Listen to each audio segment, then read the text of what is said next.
ഒരിക്കൽ മോഷ്ടിച്ച വീട്ടിൽ ക്യാമറ വെച്ചതറിയാതെ രണ്ടാമതും മോഷ്ടിക്കാനെത്തിയ കള്ളൻ CCTVയിൽ കുടുങ്ങി. കക്കിടിപ്പുറത്തെ നിർമ്മാണം നടക്കുന്ന വീട്ടിൽ രണ്ടാമതും മോഷണം നടത്താനുള്ള ശ്രമത്തിനിടെയാണ് മോഷ്ടാവ് ക്യാമറയിൽ കുടുങ്ങിയത്.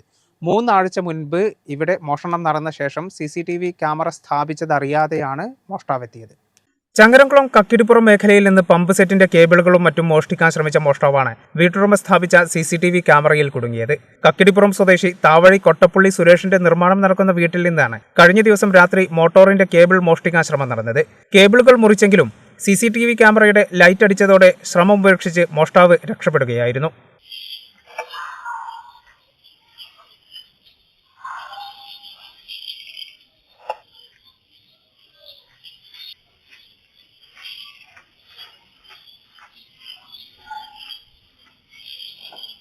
ഷർട്ട് കൊണ്ട് മുഖം മറച്ചാണ് മോഷ്ടാവെത്തിയത്.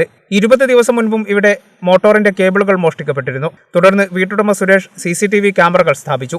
ഇതറിയാതെയാണ് രണ്ടാമതും മോഷ്ടാവെത്തിയതും ക്യാമറയിൽ കുടുങ്ങിയതും. കക്കിടിപ്പുറം പ്രദേശത്തെ പല വീടുകളിൽ നിന്നും മുൻപും മോട്ടോറിന്റെ കേബിളുകളും അടക്കയും തേങ്ങയും മറ്റും മോഷണം പോയിട്ടുണ്ട്. സംഭവത്തിന്റെ അടിസ്ഥാനത്തിൽ സുരേഷ് ചങ്ങരംകുളം പോലീസിൽ പരാതി നൽകി. പോലീസ് കേസെടുത്ത് അന്വേഷണം ആരംഭിച്ചു. കേരള വിഷൻ, ചങ്ങരംകുളം.